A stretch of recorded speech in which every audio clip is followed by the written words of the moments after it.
বাবা, এটা কি ধরনের কথা? আপনার জীবন আছে আপনাদের? হ্যাঁ। কতজনের? হ্যাঁ, সবারই জীবন আছে।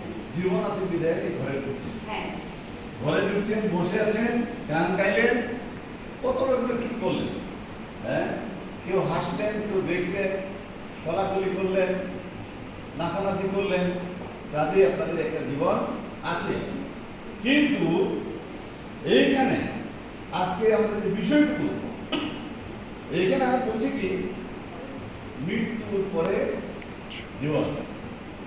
তাহলে আপনাদের যে জীবনটা আছে এই জীবনের দাম নাই? অবশ্যই আছে। তাহলে আমার এই কথা লেখা থাকবে কেন মৃত্যুর পরে জীবন?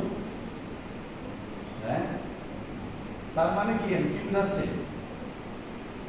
যে জীবনটা আপনার আছে সেই জীবনটা এটাকে জীবন হিসাবে ধরা হচ্ছে না। কেন না?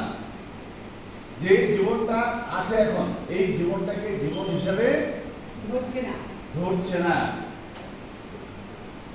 কে কে আপনি বলবেন না দেখি, কে কে মারা যাবেন না?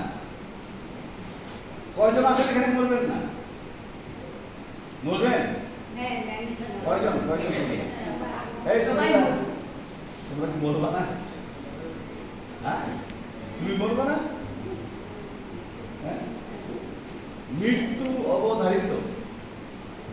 আমার আগে আমার ছেলেও মারা যেতে পারে, আমার মেয়েও মারা যেতে পারে, আমার বউ মারা যেতে পারে। যেমন আমার বউ মারা গেছে 2021 সালে 29শে আগস্ট।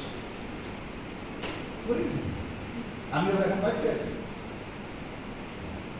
কিন্তু বেঁচে থাকলেও এই জীবনটা আমাদের মৃত্যুর জন্য সবসময় প্রস্তুত। আমেন।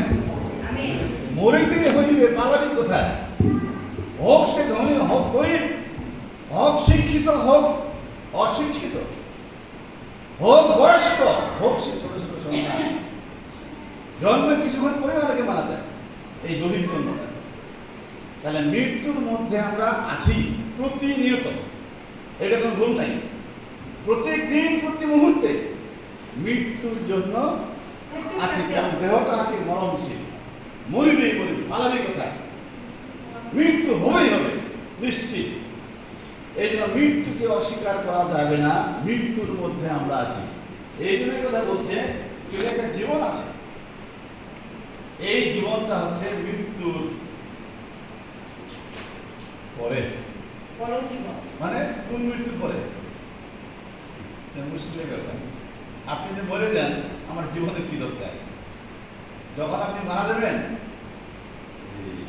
পুঁটি মাছের দাম আছে। পুঁটি মাছ বলছেন, পুঁটি মাছ, শুটকি মাছ, সেটা আপনি মারা গেলে 1 পয়সা দাম, কিচ্ছু নেই। এখনই মারা যান, একটু কান্নাকাটি করবে, কান্নাকাটি করবে না, চিল্লাচিল্লি করবে। বউ যদি স্বামী যদি মারা যায়, বউয়ের কি কান্না!